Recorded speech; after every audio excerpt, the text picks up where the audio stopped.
Welcome back to Action Figure Obsession. It's me, your old pal, Avian and Loaded, and just a quick look on the riser here for my Tracksuit Mafia guys that I talked about in the I think it was the last video that I did. I think it was yesterday.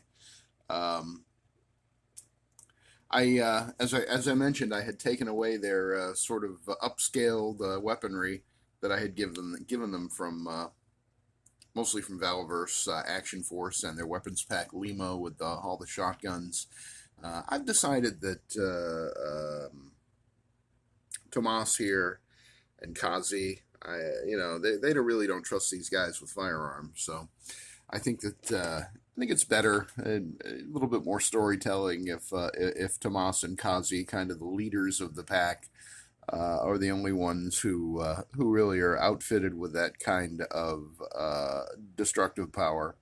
Not that these guys with their baseball bats and machetes can't do some damage as well. I do have the other items that they came with packed away in that storage bag with all my Tracksuit Mafia accessories. What else? There was a Molotov cocktail. I know there was something else. Molotov cocktail, machete. Eh, it'll come to me. Maybe it will. Maybe it won't. They did come packed with the golf. Yeah, the golf club. I've seen it variously referred to as a driver and a putter. I'm guessing it's a driver, but I don't golf and I don't know anything about golf and I don't really care. The reason why I haven't outfitted any of them with the golf club that came in the accessories with the Marvel Legends Tracksuit Mafia is simply that it is too spindly for any of them to really get a grip on, pardon the pun. Um, for like an action scene, it falls out of their hands very easily. I mean, as you can see, even the baseball bat doesn't really work comfortably in both hands. It would be better if the figures had butterfly joints at the shoulders, so you had a little bit more range of motion there. It would be better if they didn't have the way outdated, over 10 years old Coulson hands, where one is a small trigger finger hand, and then the other one is a small, virtually useless sort of support hand kind of thing. And unfortunately, right out of the box, they do all come with those hands. At one point, I did outfit some of them with better hands, gloved hands and fists and that sort of thing. Um, I sort of, a part of my action figure obsession is that I kind of vacillate back and forth between wanting to keep everything as close to the stock out of the box look as possible, and then my drive and desire to kit bash and customize it so it's my one of a kind version of the figure. I go back and forth on that all the time. In fact, over here, my kit bashed MCU Nick Fury here. I almost undid this morning because his vest, which replaces the traffic cone one piece immovable uh, leather duster that he came with, that the overcoat that he had. This is the Secret Invasion TV show, Nick Fury. Well, the head and the body anyway. The vest is actually part of the members only jacket from Stan Lee, who now is over here, sort of incomplete without that jacket piece.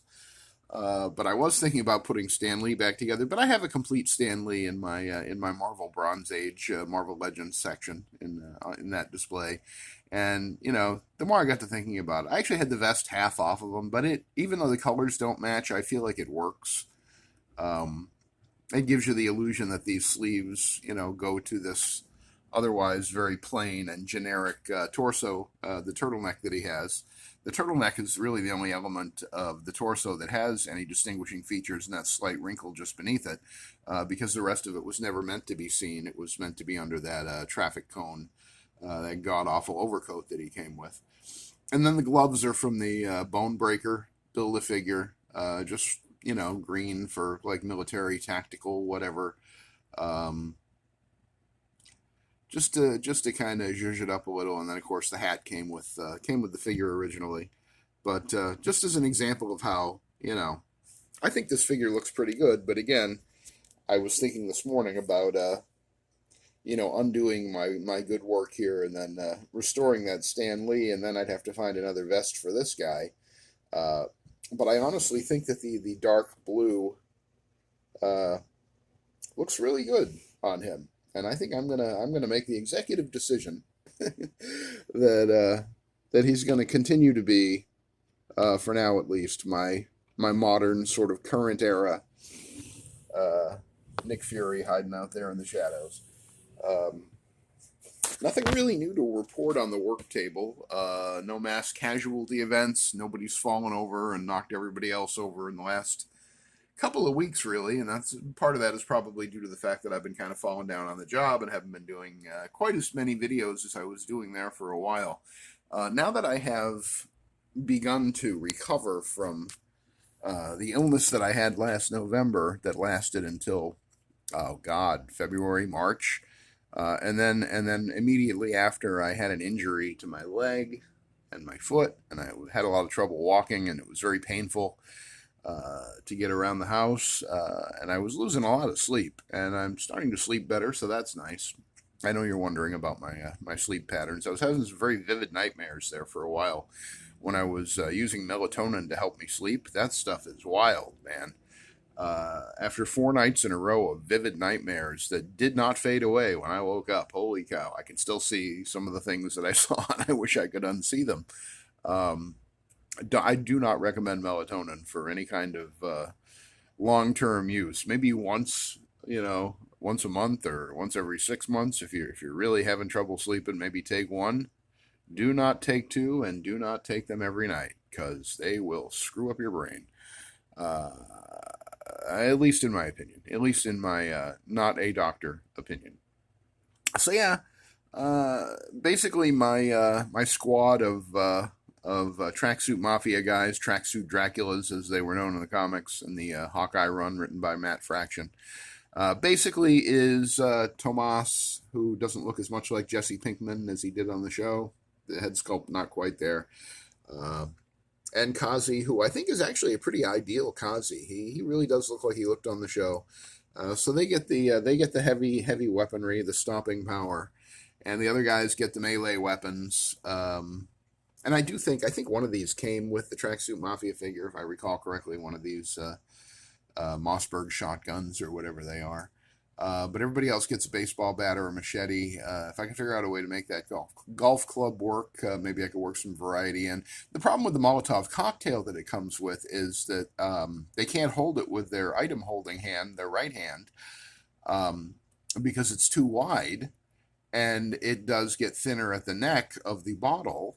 But then literally they would be holding the flame in their hands, and I don't think that's how you hold a Molotov cocktail.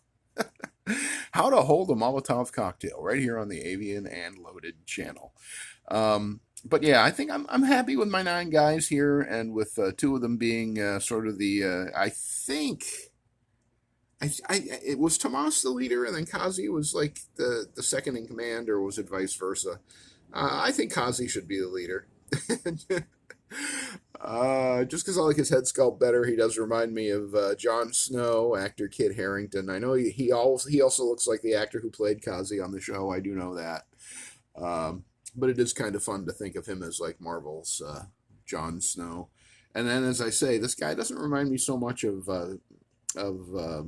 Tomas on the Hawkeye series as he does just like an English professor at a small, college who just got tenure. I mean, he's just too good looking. He's not roughed up. He's not as heavy as the actor who played Tomas in the Hawkeye series. It's not quite there for me.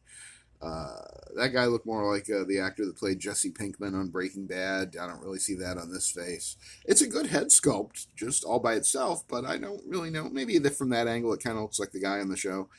But I see it more as kind of just a generic sort of professor type guy, I guess. What do you think? Let me know. If you like the video, please give it a thumbs up. If you have any comments about the Tracksuit Mafia, or your army building tendencies, or kit bashing philosophies, happy to hear from you in the comments. And please do subscribe to the channel if you haven't yet, and hit the notification bell so you'll be updated whenever I release another video here on Action Figure Obsession and the Avian and Loaded channel. That'll do it for this one for now, and I will see you on the next one. Bro.